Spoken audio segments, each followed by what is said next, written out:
is all about section 28, and section 28 is all about amendment of registration.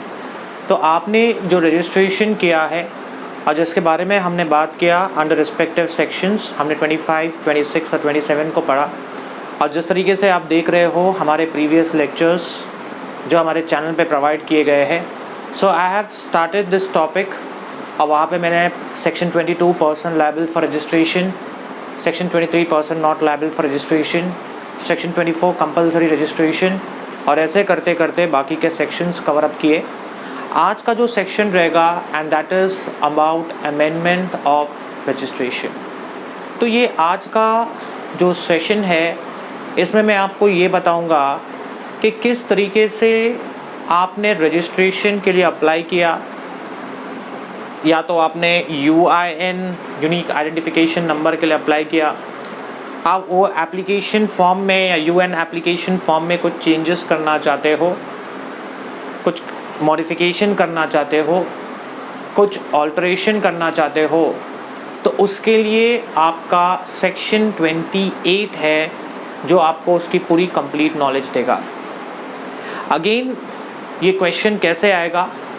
They may ask you what is the procedure for amendment of registration। अब जिस तरीके से आप देख सकते हो मैंने बोर्ड पे सारे डायग्राम्स के थ्रू इसको समझाने की कोशिश की है। डेफिनेटली ये सिर्फ 4 मार्क का एक क्वेश्चन हो सकता है अगर आया तो, और ये क्वेश्चन पूछा भी गया है मई 18 के पेपर में या कोई रिस्पेक्टिव IPCC के पेपर के अंदर एक बार। तो यहाँ पे इस सेक्शन को समझना ज़रूरी है क्योंकि आपको थियोरेटिकल पॉइंट में ये पूछा जा सकता है। तो स्टार्ट करते हैं all about amendment of registration. देखिए, अगर आपको आपके रजिस्ट्रेशन के एप्लीकेशन में कुछ चेंजेस करना है या आपके UIN application unique identification number के एप्लीकेशन में कुछ चेंजेस करना है, तो आपको यानी रजिस्टर्ड पर्सन को एक एप्लीकेशन देना पड़ेगा with in 15 days of such change. अगर आपने कुछ चेंज किया है, वो क्या चेंज होगा? समझिए कोई कोर एक्टिविटी है आपके बिजनेस की जो आपने चेंज किया है, या समझिए नॉन कोर एक्टिविटी है आपने वो चेंज किया है। तो जो भी आपने चेंज किया है 15 डेज के अंदर आप एक एप्लीकेशन दोगे on the GST common portal. So this is the basic thing which you need to do. उसके बाद में प्रॉपर ऑफिसर की तरफ से किस तरीके से आगे जाएगा केस, वो हम उस पर बात करेंगे। बट सिंस आप ये आंसर लिखोगे तो आपको सारी पॉइंट्स को पेपर के अंदर प्रेजेंट करना है। तो अगर आपको अपने एप्लीकेशन रजिस्ट्रेशन एप्लीकेशन में कुछ चेंजेस करना है या आपकी UIN एप्लीकेशन में कुछ चेंजेस करना है, तो वो जो भी रजिस्टर्ड पर्सन है उसे एप्लीकेशन देना पड़ेगा and that change application has to be made. Amendment जो आप चेंज करना चाहते हैं उसको बोलते हैं modification amendment within 15 days of such change. तो जो भी आपने चेंज किया है अपने बिजनेस एक्टिविटी के अंदर, चाहे वो पासवर्ड हो, ईमेल ID हो, प्रिंसिपल प्लेस ऑफ बिजनेस हो, एडिशनल प्लेस ऑफ बिजनेस हो, एक्सेट्रा, जो भी आपने चेंज किया है 15 दिन के अंदर आपको एप्लीकेशन सबमिट करना है GST पोर्टल पे। 15 days of making such change.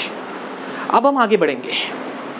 देखिए, चेंज जो है वो या तो नॉन कोर हो सकता है, मतलब इतना इम्पोर्टेंट नहीं है, छोटा मोटा माइन्यूट चेंज है, या चेंज जो आप करना चाहते हो आपके रजिस्ट्रेशन एप्लीकेशन UIN एप्लीकेशन के अंदर, अगर वो कोर एरिया है। अब इन पे आपका आगे का प्रोसीजर एक्सप्लेन किया जाएगा। तो अगर आप चेंज कर रहे हो और जो आप चेंज कर रहे हो अगर वो एक नॉन कोर एरिया है तो आपको रजिस्ट्रेशन सर्टिफिकेट अमेंड करके मिल जाएंगे। और ये कब से एप्लीकेबल होगा? ये अमेंडमेंट कब से एप्लीकेबल होगा? जिस दिन आपने वो सबमिशन किया था अमेंडमेंट का पोर्टल पे। तो अगर आप जो चेंज कर रहे हो, अगर वो एक नॉन कोर एरिया है, अगर आपके एप्लीकेशन फॉर्म में या यूआईएन फॉर्म में जो चेंज है अगर वो इतना इम्पोर्टेंट नहीं है, अगर वो एक नॉन कोर है, तो आपको रजिस्ट्रेशन सर्टिफिकेट अमेंड होके मिल जाएगा। और वो अमेंडमेंट कब से होगा एप्लीकेबल? जिस दिन आपने सबमिशन किया था, जिस दिन आपने अप्लाई किया था अमेंडमेंट के लिए, चेंज के लिए पोर्टल पे। बट अगर वो जो एरिया जहां पे आप चेंज करना चाहते हो, अगर वो कोर एरिया है, तो आपके एप्लीकेशन फॉर्म में जो एरिया, जो पर्टिकुलर चीज़ है, जो फील्ड है, जो अलग अलग कैटेगरीज है, उसमें से जो एरिया आप चेंज कर रहे हो अगर वो कोर है, तो देखिए यहाँ पे दो पॉसिबिलिटी होगी और इसको समझना बहुत ज़रूरी है। तो आप जब सबमिशन करोगे अमेंडमेंट के लिए, चेंज के लिए आपके रजिस्ट्रेशन फॉर्म में, तो आपको 15 दिन के अंदर प्रॉपर ऑफिसर जो है 15 डेज के अंदर they will give you the permission, और फिर आपका जो है रजिस्ट्रेशन सर्टिफिकेट भी अमेंड हो जाएगा। इसको मैं एक्सप्लेन करूँगा। तो पॉसिबिलिटी 1 ये कहती है कि आप जिस एक्टिविटी में अमेंडमेंट करने जा रहे हो, आपके एप्लीकेशन फॉर्म में जो अमेंडमेंट कर रहे जा रहे हो, अगर वो एक कोर एरिया है तो वहां पे दो पॉसिबिलिटी हो सकती है। पॉसिबिलिटी नंबर 1, आपको यहां पे बोला गया है ये जो परमिशन है आपके जो कोर एरिया में आपको चेंज करना है, वो 15 डेज के अंदर जब आपने सबमिशन किया है अमेंडमेंट के लिए, अमेंडमेंट इन रजिस्ट्रेशन फॉर्म, तो 15 डेज के अंदर आपका रजिस्ट्रेशन सर्टिफिकेट अमेंड हो जाएगा। ये इजी है। मतलब इसका मतलब ये होता है कि आपकी कोर एक्टिविटी है, बट जो प्रॉपर ऑफिसर है is fine, absolutely fine.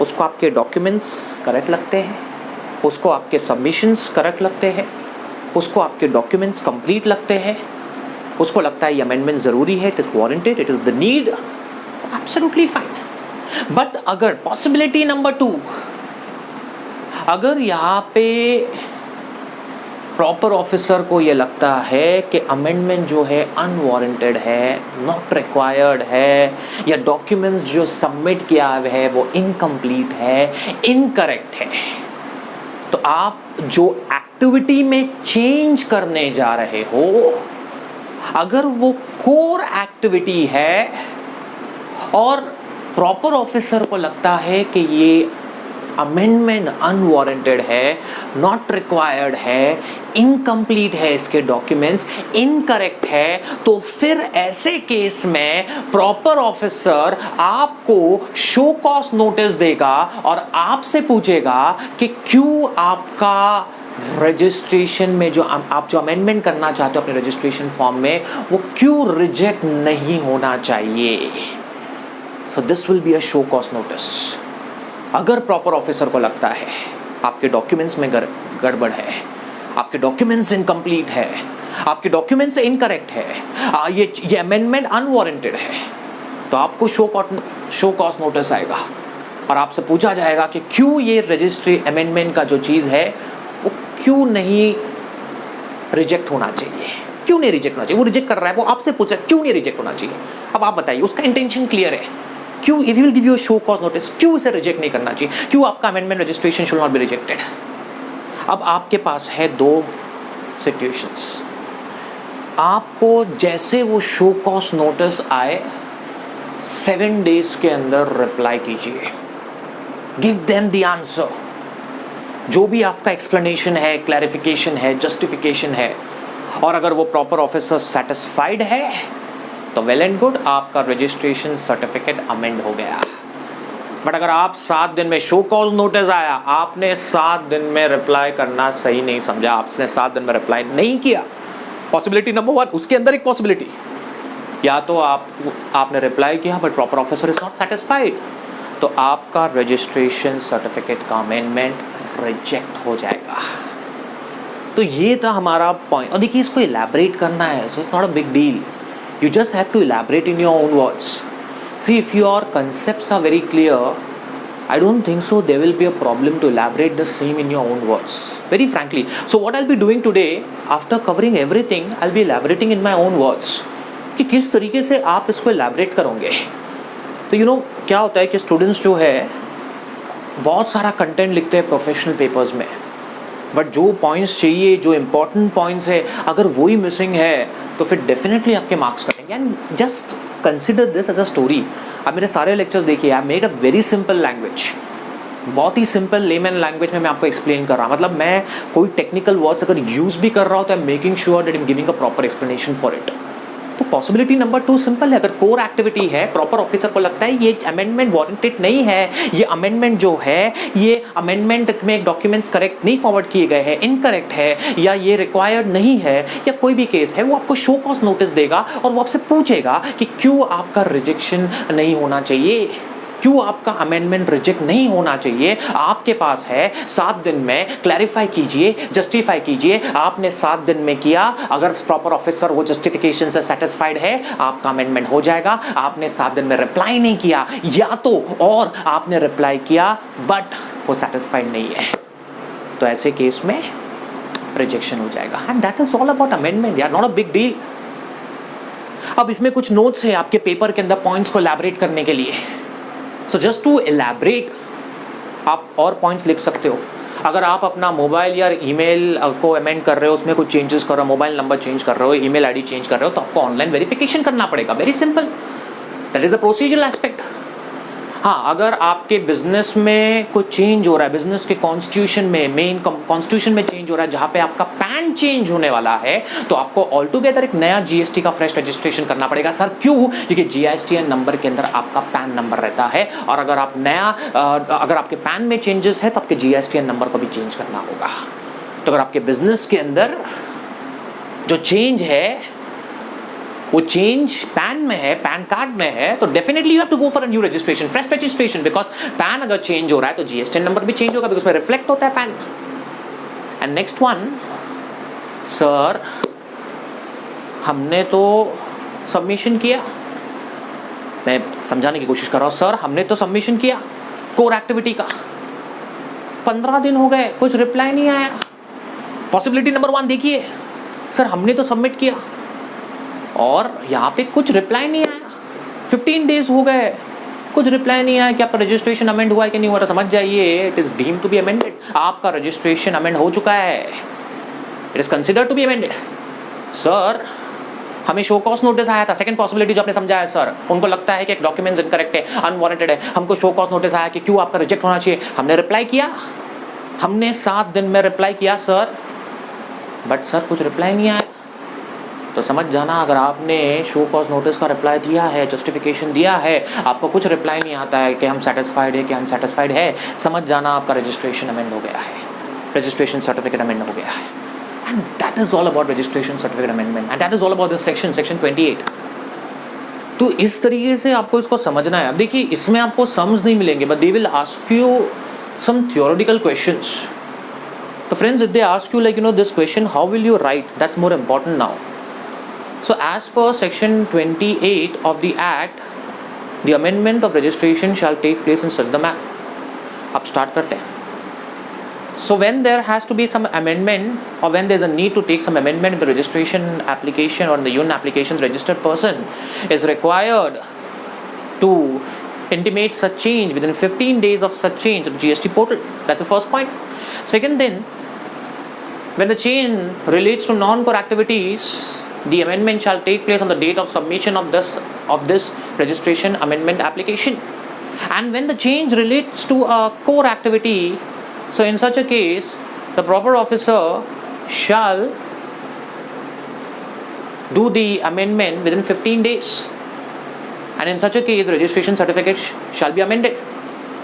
But when there is a change in the core activity, there may be a possibility that the proper officer considers that this amendment is unwarranted, or the documents are incorrect, or the documents are incomplete, in such a case, a show cause notice shall be issued to the person stating why this registration should not be granted, why this amendment should not be granted.